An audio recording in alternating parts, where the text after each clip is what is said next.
আসসালামু আলাইকুম, সবাইকে আমন্ত্রণ জানাচ্ছি উদ্ভাসের বিশেষ আয়োজন টি উইথ টিচার্স। আজকে নতুন একটি এপিসোড আমাদের সাথে বরাবরের মতোই আছে। আমাদের স্পেশাল একজন গেস্ট আমাদের সাথে উপস্থিত আছে, আহমদ আদিব মুস্তফা। আরাফ, কেমন আছো তুমি? আলহামদুলিল্লাহ ভালো। আচ্ছা, কেমন লাগছে তোমার এই বিশেষ শোতে আসতে পেরে?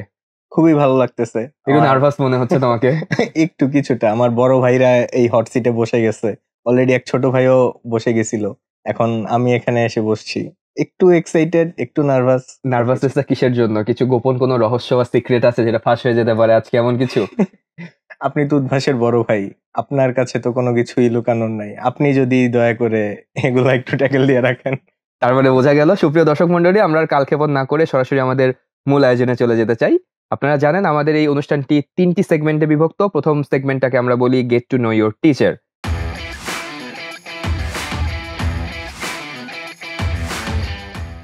এই অংশে আরাফ তোমাকে প্রশ্ন করা হবে তোমার ব্যক্তিগত জীবন নিয়ে। সচরাচর আমরা তোমাকে একটু অনলাইনে কমই দেখতে পাওয়া যায়।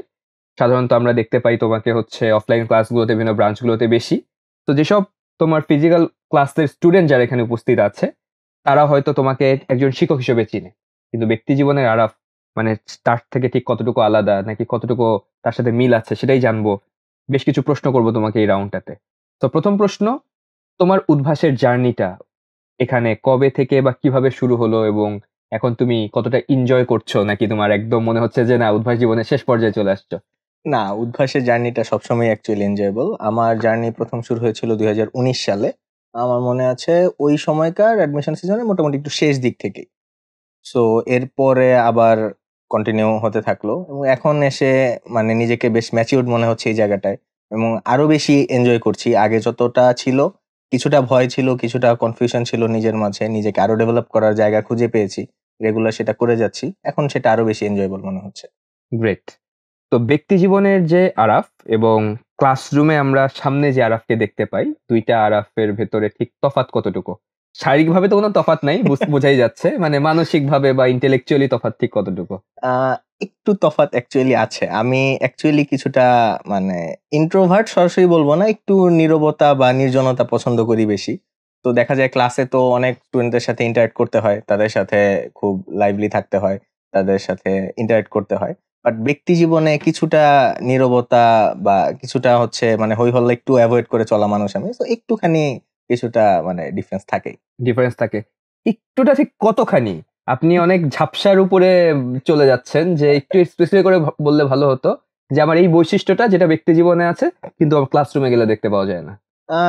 ক্লাসরুমে গেলে স্টুডেন্ট সবার সাথেই ইন্টারেক্ট করতে হয়, তাদেরকে মানে অনেকে অনেক রকম মেন্টাল স্টেটে থাকে, তাদেরকে একটু চেয়ার আপ করতে হয়, তাদের সাথে ইন্টারাকশন করে পুরা ক্লাস ফোর্সফুলি যোগ বলতে হয়। ফোর্সফুলি জোক বললে স্টুডেন্টরা বলবে যে ভাই কোথায় হাসতে হবে একটু আন্ডারলাইন করে দেন। আচ্ছা, সেটা তো বলেও মনে হয়। বলার সুযোগ দেই নাই, কারণ ফোর্সফুলি জোক কখনো বলি নাই। ওকে, গ্রেট। আর ব্যক্তি জীবনে আমি এমনিতে নিজের মতো কিছুটা থাকি, নিজের কাছের মানুষদের নিয়ে থাকতে খুব পছন্দ করি, যারা আমার অ্যাকচুয়ালি ক্লোজ মানুষ, তাদের মাঝখানে থাকলে আমি খুব মানে লাইভলি থাকি। বাট এছাড়া সবসময় একটু নিজের মতোই থাকা হয়। স্টুডেন্টদেরকে কাছের মানুষ মনে হয় না?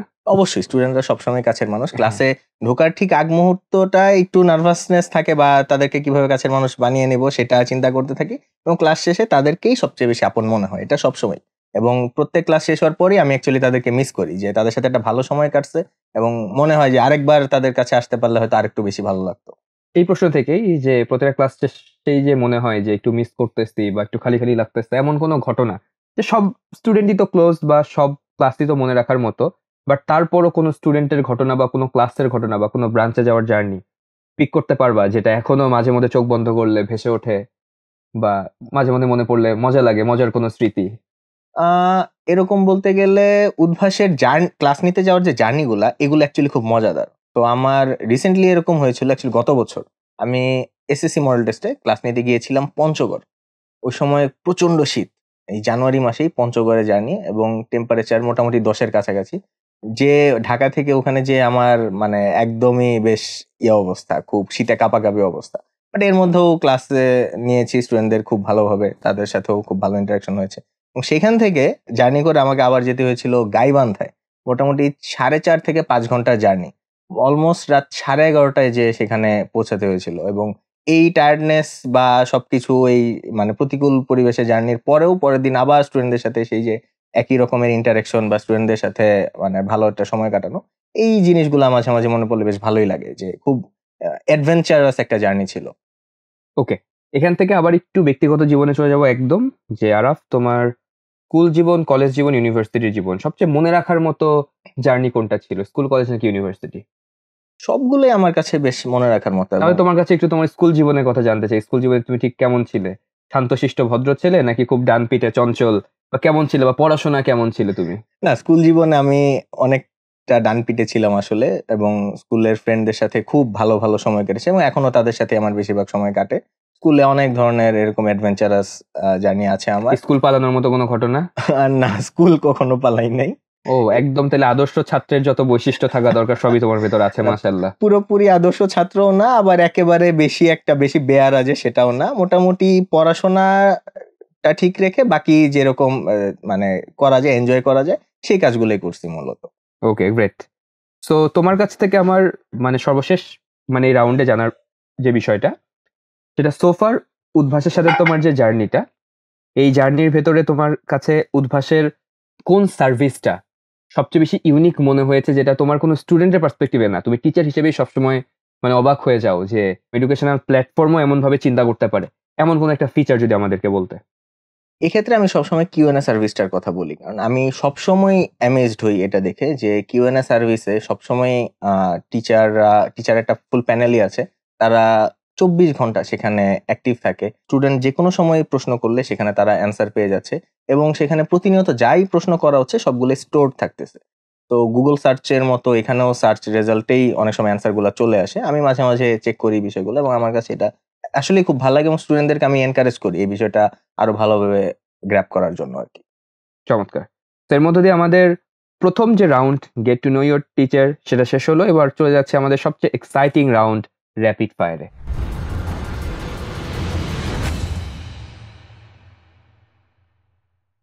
বুঝতেই পারছো, তোমাকে কয়েকটা করে, দুটো করে, ক্ষেত্রে বিশেষে 3টা করে অপশন দেওয়া হতে পারে। Without any justification you have to pick one. ঠিক আছে, কোনো জাস্টিফিকেশন দেওয়া যাবে না। সহজ সহজ প্রশ্ন, টেনশনের কিছু নেই। তো আর ইউ রেডি? হ্যাঁ। পাহাড় নাকি সমুদ্র? পাহাড়। পাহাড়। ওকে, পাহাড় নাকি ঝর্ণা? পাহাড়। পাহাড়। আচ্ছা, একটু জানতে চাই যে পাহাড় প্রীতির পেছনে বিশেষ কোনো কারণ আছে? না, বিশেষ কোনো কারণে। ওই যে শুরুতে একটু বললাম যে নির্জনতা পছন্দ। পাহাড়টা একটু নির্জন। সমুদ্র তো সবসময় আওয়াজ থাকে সেখানে।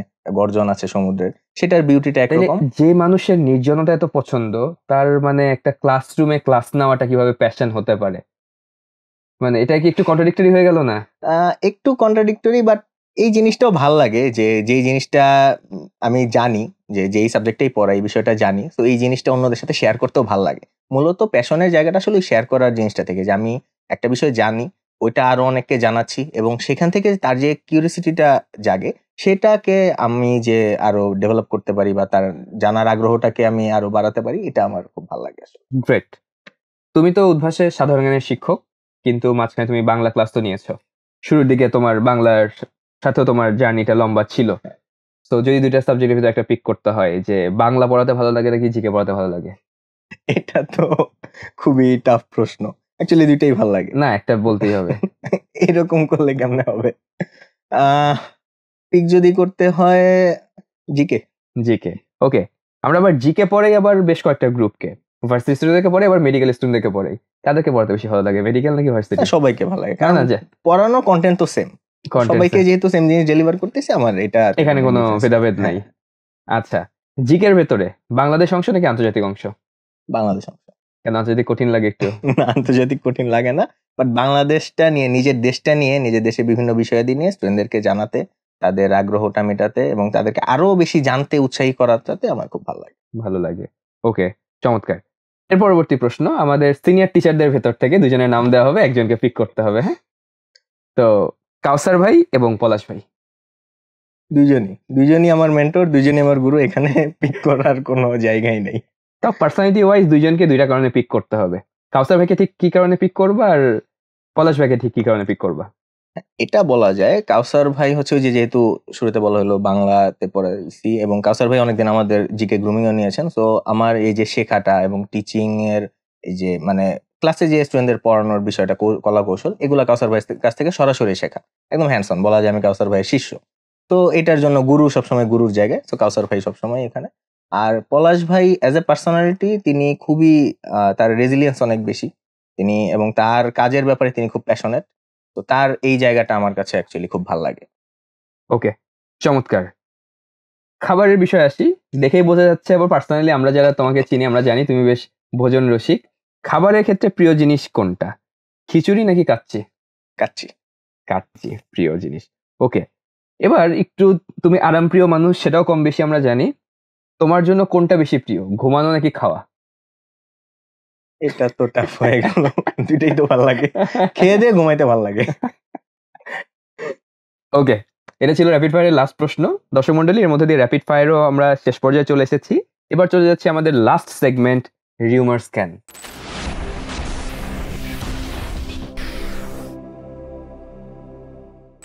এটাও একটা এক্সাইটিং পার্ট, যেখানে সারফেস লেভেলে ঘুরতে থাকা বিভিন্ন রিউমার, গুজব, একদম গরম গরম তাজা তাজা গুজব, এগুলো নিয়ে টিচারদেরকে সরাসরি প্রশ্ন করা হয় এবং টিচাররা বলে যে এটা আসলে গুজব নাকি এটা একটা ফ্যাক্ট, অ্যান্ড গুজব হলে ঠিক কি কারণে গুজব। তো একটা গুজব শুনতে পারা যায়, আরাফ, তুমি নাকি মানে ঢাকার বাইরে বিভিন্ন জায়গায় ক্লাস নিতে পছন্দ করো, ঠিক আছে, বাট ক্লাস নেওয়ার ক্ষেত্রে ময়মনসিংহ ব্রাঞ্চে যাওয়ার একটা প্রবণতা বা টেন্ডেন্সি বেশি, এটার সত্যতা আসলে কতটুকু? না, এটা তো পুরোপুরি গুজব। উদ্ভাসে তো সব জায়গায় ঘুরতে ভালো লাগে, স্পেসিফিক কোনো ব্রাঞ্চে এইভাবে মানে টেন্ডেন্সি দেখানো বা আগ্রহ থাকার তো কোনো সুযোগ নাই। তার মানে এটা গুজব, হ্যাঁ এটা গুজব, পুরোপুরি ভাবে গুজব। হ্যাঁ। ওকে, আরাফ, আপনাকে নিয়ে জানা যায় যে আপনি আসলে ঠিক বিশেষ কোনো কারণে আপনি গরুর মাংস খেতে চান না। ব্রাঞ্চে গেলে, মানে যেসব ব্রাঞ্চে আমাদের জন্য স্পেশাল আয়োজন করে গরু, তখন আপনি গরু না খেয়ে অন্য কিছু খান। মানে ধর্মীয় তো কোনো কারণ নেই এর পেছনে, ব্যক্তিগত নাকি কারণ আছে, সেই কারণটা সবার সাথে শেয়ার করে না, সবাই সিক্রেটলি জানতে চায় যে আরাফ ভাইয়া গরু ঠিক কেন খায় না। মেডিকেল কারণও দেখায় না, ধর্মীয় কারণও না, ঠিক কোনো ব্যক্তিগত কারণ আছে। তো জীবনে কি এমন কোনো পার্সোনাল ইনসিডেন্ট আছে কিনা যে কারণে গরু খাওয়া হয় না? না, অ্যাকচুয়ালি কোনো পার্সোনাল ইন্সিডেন্স নাই, এটা অ্যাকচুয়ালি মেডিকেল কারণেই আমার গরু Medical খাওয়াতে কারণ। নিষেধ আছে। এবং শুধু গরু না, গরু, চিংড়ি, ইভেন বেগুন, ইভেন কিছু ক্ষেত্রে ইলিশ মাছ, এগুলো সবকিছুতেই আমার যাক, নিষেধাজ্ঞা অনেক আছে। বড় রিলিফ। আমিও আজকে প্রথমবারের মতো শুনলাম যে আরাফ আসলে মেডিকেল কারণে এগুলো খায় না। ও খেতে বসার সময় এমন ভাবে জিনিসটাকে প্রিটেন্ড করে যে আসলে ও মানে খুব বড় একটা স্পিরিচুয়াল বিষয়ের ভিতরে আছে, এখন ও গরু খেলে হচ্ছে ধর্ম বিনষ্ট হয়ে যাবে, এরকম একটা ব্যাপার। তো আরাফ, আপনাকে নিয়ে আরো বেশ কিছু গুজব শুনতে পাওয়া যায়, ব্যক্তিগতভাবে আমি অনেক শুনেছি যে উদ্ভাসে অ্যাক্সিডেন্টে নাকি অনেক টাকা কামিয়ে আপনি ইন্ডিয়া চলে গেছিলেন ঘুরতে, এটা সত্যতা আসলে কতটুকু? এটা সত্য, বেশি না অবশ্য, 3 বা 4 দিনের জন্য গেছিলাম 3 বা 4 দিনের জন্য? তাহলে স্টুডেন্টরা তো এখন জানতে চাবে যে ভাইয়া মানে উদ্ভাসের টিচার হলে কি দেশে বিদেশে ঘুরতে পারা যায়? অবশ্যই, এটাতে কোনো সন্দেহ নাই। এটাতে কোনো সন্দেহ নাই। হ্যাঁ। তার মানে উদ্ভাসে যারা টিচার হয় তাদের মানে ক্যারিয়ার প্রসপেক্ট অসাধারণ বলতে গেলে, মানে ইনকাম প্রসপেক্ট ভালো। আর শুধু ইনকামের বিষয় না, এটা এইখানে অনেক কিছুরই বিষয় আছে। এটাও একটা কাইন্ড অফ ক্যারিয়ার পাথের একটা অংশ। তো এইখানে অনেক কিছু জানার বিষয় আছে, অনেক কিছু এক্সপিরিয়েন্স করার বিষয় আছে। আর মানে পাশাপাশি ইনকামটা এটা একটা সাইড বিষয়, বাট এটা মূল বিষয় না। তো মানে এই বয়সে বা এই জাতীয় কিছু করে অনেক কিছুই করা যায়, বাট এইখানে আমি বলবো উদ্ভাসে এই যে কাজটা, টিচিংটা, এখানে ইনকামটা অ্যাকচুয়ালি মূল ফ্যাক্টর না। এখানে স্টুডেন্টদেরকে মানে স্টুডেন্টদের সাথে ইন্টারাকশন, তাদের সাথে নলেজ শেয়ারিং, এই বিষয়টা অ্যাকচুয়ালি মূল গুরুত্বপূর্ণ। চমৎকার। সো লাস্ট একটা গুরুত্বপূর্ণ গুজব, যে প্রথম এটা যে বছর যে আমরা ভার্সিটি খ পূর্ণাঙ্গভাবে শুরু করলাম, এটার পেছনে অনেক মাস্টারমাইন্ড ছিল, অনেকে কাজ করেছে। আমাদের সিনিয়র ভাইদের ভেতরে হিমেল ভাই, কাউসার ভাই, পলাশ ভাই, সিফাত ভাই, জুনিয়র অনেকে ছিল যারা কাজ করেছে। একদম ইনিশিয়াল কোর টিমে শুরু থেকে, মানে একদম যখন এটা ব্রেন চাইল্ডের মতো একটা প্রোডাক্ট ছিল সেখান থেকে ডেভেলপমেন্ট পর্যন্ত, এখানে তোমার অংশগ্রহণ ছিল। এটা গুজব না বাস্তবতা? প্রথম কথা, না, এটা সত্য। এটা সত্য। তো এটা জানতে চাই, ঠিক নিজে ওখানে ছিলে বলে না, একদম অনেস্টলি, যে এই ফুল প্রোগ্রামটা ডিজাইন করার জন্য বা ডিজাইন করার পেছনে ঠিক কতটুকু ডেডিকেশন, সময় বা শ্রম তোমরা আসলে দিয়েছো? ডেডিকেশন বিষয়টা তো আসলে পরিমাপ করা যায় না, এটা হচ্ছে এক্সপিরিয়েন্স করার বিষয়। এবং মানে এখানে একদম কি বলবো, স্ক্র্যাচ থেকে জিনিসটা যেহেতু ডেভেলপ করেছি, মানে করার সাথে ছিলাম আর কি। এখানে অনেকেই ছিল আসলে, কেবল টিচাররাই না, ম্যানেজমেন্টের অনেকে। ইভেন আমি সবসময় এটা বলি, যারা ইভেন এই বইটা বা ম্যাটেরিয়ালস গুলো যারা টাইপ করেছেন, তারাও এখানে অনেকখানি শ্রম দিয়েছেন। তো সবারই একটা সম্মিলিত প্রচেষ্টাতেই পুরো জিনিসটা দাঁড়িয়েছে আর কি। আমি এটার একটা ছোট পার্ট বলা যায়। আমি আরেকটু জানতে চাই যে, একটু বলার জন্য, আমরা তো অ্যাডমিশন সিজন এবার শুরু করলাম কবে? অক্টোবর, সেপ্টেম্বর অক্টোবর নাগাদ? সেপ্টেম্বর থেকে। ঠিক এই সেপ্টেম্বরে যে স্টুডেন্ট গুলো যে ম্যাটেরিয়াল পাচ্ছে এটার কাজ কয় সপ্তাহ আগে শুরু হয়েছিল? 1 সপ্তাহ, 2 সপ্তাহ বা 1 মাস আগে, না ঠিক কতদিন আগে শুরু হয়েছিল? না, এটার কাজ অলমোস্ট 1 বছর আগে শুরু অলমোস্ট হয়েছিল। 1 বছর আগে। সো 1 বছরের ভেতরে নিশ্চয়ই খুব আস্তে ধীরে তোমরা কাজ করেছো, নাকি এক কাজ অনেকবার ব্যাক এন্ড ফোর্থ হয়েছে, অনেক শ্রম গিয়েছে, একটা লাইন হয়তো লিখেছো সেটা হয়তো কাটাকাটি হয়েছে 10 বার 20 বার, এমন কোনো ঘটনা, নাকি তোমরা খুব স্লো ছিল যে একটা বই লিখতে 1 বছর সময় লেগে গেছে? না না না, এখানে প্রতিনিয়ত বিষয়গুলো চেঞ্জ হয়েছে। একটা জিনিস আমরা একভাবে ডিজাইন করেছি, তারপর সেখান থেকে আরো বেটার কিছু করার জন্য জিনিসটাকে আবার ভেঙে চুরে নতুন করে করতে হয়েছে। ইনফ্যাক্ট এমনও হয়েছে যে পুরো জিনিসটা যখন আমরা রেডি করেছি, তারপরেও দেখা গেল যে সেখানে ইনফরমেশনের কিছু হয়তো আপডেট হয়েছে বা নতুন কিছু দেওয়ার মতো আমরা পেয়েছি, সেটাও সেখানে আমরা চেঞ্জ করেছি। তো প্রতিনিয়ত এই বিষয়টা চেঞ্জের মধ্যে থাকে। এবং আমি আরেকটু অ্যাড করব যে বিষয়টা, যে শুধু তাদেরকে ম্যাটেরিয়ালস ডেলিভার করাতে আমরা শেষ করে দিছিলাম, বিষয়টা কিন্তু তাও না। তাদেরকে আমরা যে রিসেন্ট জিকে যে শিটগুলো প্রোভাইড করেছি, ওই সময় কিন্তু আমাদের কাজগুলো চলমান ছিল। ইনফ্যাক্ট আমাদের প্রোভাইড করা ইনফরমেশন গুলোর মাঝখানেও যদি কোনোটা চেঞ্জ হয়েছে, সেটাও কিন্তু আমরা স্টুডেন্টদের কাছে ডেলিভার করেছি। তো এই কাজটা অ্যাকচুয়ালি সবসময় চলমান থাকে। Great, great. তো এর মধ্যে দিয়ে রিউমার স্ক্যানের পার্টটাও শেষ। আমরা অনুষ্ঠানের শেষ পর্যায়ে চলে গিয়েছি। 3টা পার্টের বাইরে যে তোমাকে আসলে এটা প্রশ্ন করতে চাই যে, উদ্ভাসে যে এই শিক্ষকতা জীবন তোমার, এটা তো তোমার ডেফিনিটলি একটা সাইড ক্যারিয়ার ট্র্যাক তো আছেই। এই সাইড ক্যারিয়ার ট্র্যাক হিসেবে যদি টিচার না হইতা, আদার হাসপাতাল হিসেবে অন্য কোন জায়গা বেছে নিতা? আমি আসলে টিচিং এ বেছে নিতাম। কারণ এখানে টিচিং এ আসার পরে অ্যাকচুয়ালি বুঝতে পেরেছি যে মানে আমার যদি এটাতে প্যাশন না থাকতো, আমি এখানে কন্টিনিউ করতে পারতাম না। বিকজ এই স্পেশালি আ উদ্ভাসের যেই ভ্যালুসটা থাকে, স্টুডেন্টদেরকে আমরা যে ডেলিভার করি, আমরা তো শুধু কনটেন্ট ডেলিভারি করি তা না। স্টুডেন্টদের একদম গ্রুম আপ করে তাদেরকে একদম আ ইউনিভার্সিটির দোরগোড়া পর্যন্ত পৌঁছে দেওয়া, পুরা বিষয়টাতে আমাদের রিগোরাসলি কাজ করে যেতে হয়। অ্যান্ড বিহেভিয়ারাল চেঞ্জেরও একটা হ্যাঁ, বিষয় একটা আছে বিষয় এখানে। থাকে। তাদেরকে ভ্যালুজও আমরা শিখাই। আমরা যে শুধু কনটেন্টটা শিখাচ্ছি, ম্যাটেরিয়াল শিখাচ্ছি সেটা না, ভ্যালুসটাও শিখাচ্ছি। তো এইখানে যদি ডেডিকেটেডলি বা প্যাশনেটলি কাজ করা না হয়, তাহলে অ্যাকচুয়ালি বিষয়টা পসিবল না। ওকে। তো শেষ প্রশ্ন তোমার কাছে। প্রশ্ন ঠিক না, যে এবার ভার্সিটি যারা ভর্তি ইচ্ছু যারা আছে, তাদের উদ্দেশ্যে যদি তোমার কিছু বলার থাকে? আচ্ছা, তাদের উদ্দেশ্যে আমি বলব যে তোমরা অনেক পরিশ্রম করেছো, তোমরা রেগুলার এক্সাম দিয়েছো, রেগুলার ক্লাস অ্যাটেন্ড করেছো, তোমরা রেগুলার পড়াশোনার মধ্যে ছিলা। এখন শেষ সময় চলে আসছে, এখন হচ্ছে তোমাদের প্র্যাকটিসের সময়। তোমরা এই বিষয়গুলো যাই পড়েছো সেগুলা রিভিশন করবে, সেগুলা প্র্যাকটিস করবে। এবং সবচেয়ে বড় জিনিসটা আমি যেটা বলতে চাই, কখনোই হতাশ হবে না। কারণ তোমার জন্য অবশ্যই ভালো কিছু নির্ধারিত আছে। তুমি যেহেতু পরিশ্রম করেছো, অবশ্যই তুমি একটা ভালো রেজাল্ট পাবে ইনশাআল্লাহ। তো তোমরা লেগে থাকো, তোমরা চেষ্টা করতে থাকো, ইনশাআল্লাহ তোমাদের সফলতা আসবেই। ধন্যবাদ আরাফ। তো এর মধ্য দিয়ে দর্শক মণ্ডলী, আমরা আমাদের অনুষ্ঠানে একেবারে শেষ পর্যায়ে চলে এসেছি। আরাফ, তোমাকে আবারও ধন্যবাদ মূল্যবান সময় আমাদের সাথে দেওয়ার জন্য। আপনাকেও ধন্যবাদ ভাই। ওকে। তো দর্শক মণ্ডলী, এমন আরো এপিসোড নিয়ে আপনাদের সাথে দেখা হবে শীঘ্রই। সেই পর্যন্ত সবাই ভালো থাকুন, সুস্থ থাকুন। আল্লাহ হাফেজ।